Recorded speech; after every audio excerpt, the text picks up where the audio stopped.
Hello everyone, welcome to episode 2 of our tutorial series. Anyways, let's get started. First things first, let's define some option things. For starters, let's use max gens in enabled. You can see this have functionality in the future. Now we're going to make sure that when it loads, we'll have the variables that set the gens and the information about it. For the tutorial, however, we're going to use iron ore and coal ore. We're going to start with coal ore and use iron ore. We also use numbers instead of gens at coal because it's easier to upgrade and give the gens using it like that. But anyways, let's start off with our first to give command. As I said previously, we're going to get the number of the gens to give the item. We're also going to add a permission so random people can just use give gen and then just get their own gen. Anyways, let's start about giving the item. First, we're going to check if the arg1 is set. Basically, we're going to check if give gen 1 is set. Now, we're going to give the item to the player. We can use arg-1 as the item, and we can also add it to the player. And if it's not, then we're going to send you need to specify this item to the player. Now we can test it.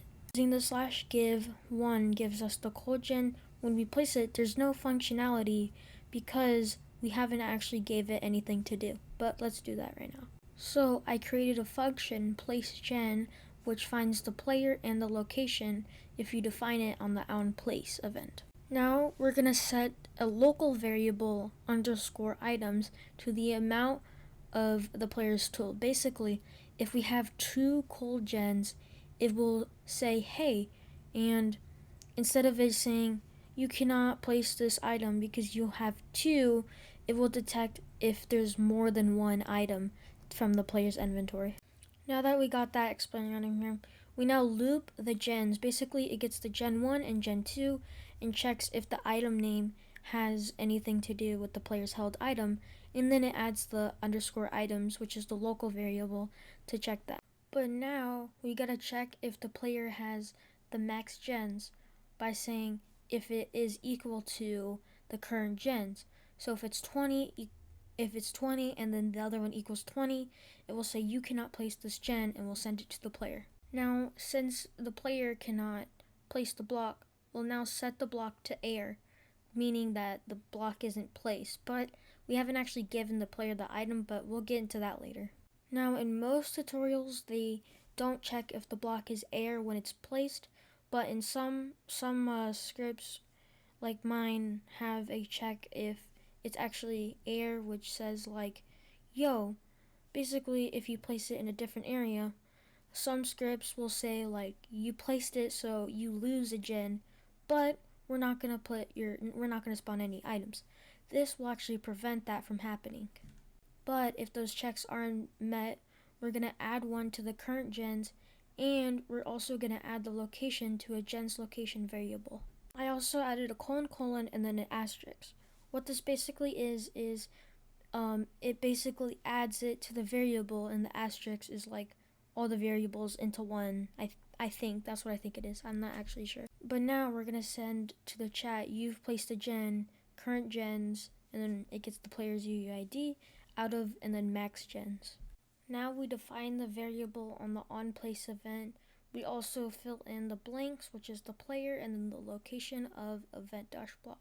But now let's actually test it. And there we go. It actually works surprisingly well. But if you're wondering why it starts at 9, it's because I was actually testing this beforehand. There was also a check error. I put if _location is air, but it's actually if block at location is air. But since that check is being made, which is if the location is air after 1 tick, then it will just it won't do that check. But now we need to make it so you can actually break the gen. But then we're going to check if the player left clicked on the gen. Then we're gonna loop all the gen locations with the player's UID, which will then check if the location of event-block is connected with the loop-value. Loop-value is like the value if a condition was met with location of event-block, And then we check if the event block is col_or, which then we're going to use a function called breakGen. So now we have our function breakGen, but let me break down on how this works. First we get the player, then we get the int, which is a number, and it will detect if it's gens 1 or 2, but we specify it in the if event-block is col_or on the on left click event. So inside the function, we set the block at location to air. We also remove one from the variable current gens, and we also remove the location from gem's location. Now we are going to send you've removed a gen, and it will then display the current gens and the max gens again. We are also going to give the gen back to the player by doing give player and then gens underscore I, which is the integer we use for the event call, or like the if the left click is event is shown. Now we're going to connect the function to event-block, and now we can test it. Anyways, we would be done now, but we have one more section, which is upgrading the gen. But before we do that, let's make a reset gens command. This will be used for whenever you reset gen someone's, like reset anyone, it will set their gens to air. Will also reset their current gens, and it will reset the locations too. First, we check if offline player is set. Then we loop the locations of arg-1. Then we set blocks at the loop-value to air. Now we're going to delete some of the variables, which is the current gens, and delete the gen locations. And this is how. First, we're going to get the arg-1's UUID, and then we're also going to get the @ asterisk, and we're going to do the same thing for the current gens. There was a little bug, but here's how to fix it, and now let's actually test it. And now it actually works, and now we can make a sell function, then we can work on an upgrade function. This code for the sell function is from my devlog from Carrot Farms. If you want to view it, go check some of the videos in my channel. How to define the function is using sell player, the item you want to sell, which is coal for me, and the amount of money the player is getting after they sell it. But now let's get to work on some item drops. So first, let's start off with an on-join event, and we're also going to make this loop while the player is online, and we're going to check if the script is actually enabled before waiting some time and then doing the rest.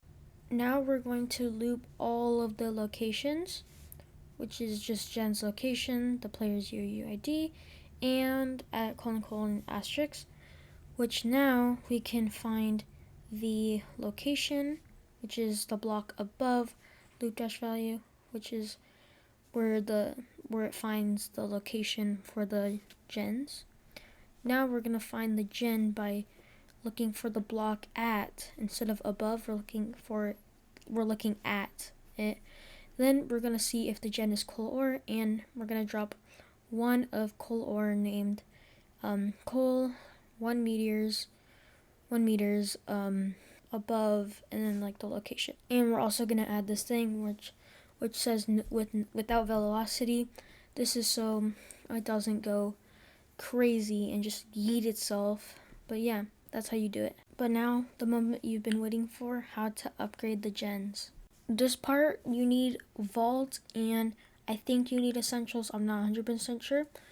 But we're going to find the player's money and see if it's more or equal to R, which is going to be the amount of money. Underscore P, of course, is player. And we're going to subtract it from player's money. The I, I'm pretty sure, is going to be changing the gen to a different one. The L is for changing the location, of course. But we're going to find The block underscore U is going to be the upgradable, and then the I is the current one. We're also plusing it by 1. Then we're setting the block at location to gens, and then we're putting the U variable that we put. And if it's not, then we're gonna send you need this amount to upgrade the rest. Now we're gonna find if the player is sneaking, basically if the player is crouching and stuff. Then we are going to loop all of the locations for gens. Then we're gonna find if the location is in the loop dash value. Then we find if the event dash block is or, and then we call the upgrade function. If you added this cache sign, make sure you get rid of it. Now, after testing it, item drops work, upgrading works, and everything works, except I forgot to make it so it removes the items and gives the items to your to the player. So let's fix that right now. Now we're going to set item to, and then the player's held item, and we're also going to add a give item to player right here. I also don't know why I wrote remove one item if I'm giving one to the player, but if you encounter any issues, just delete that. Now we're going to remove one item when it is actually placed, and now let's test it. Here's the placing and breaking function in the working right there. Also, here's the upgrading function and the dropping function, which it is one function, it's just a while loop, but yeah. Here's an additional feature. We can add another number here, and we can also give arc-2 to player. Anyways, thanks for watching, and I'll see you in the next tutorial. See ya.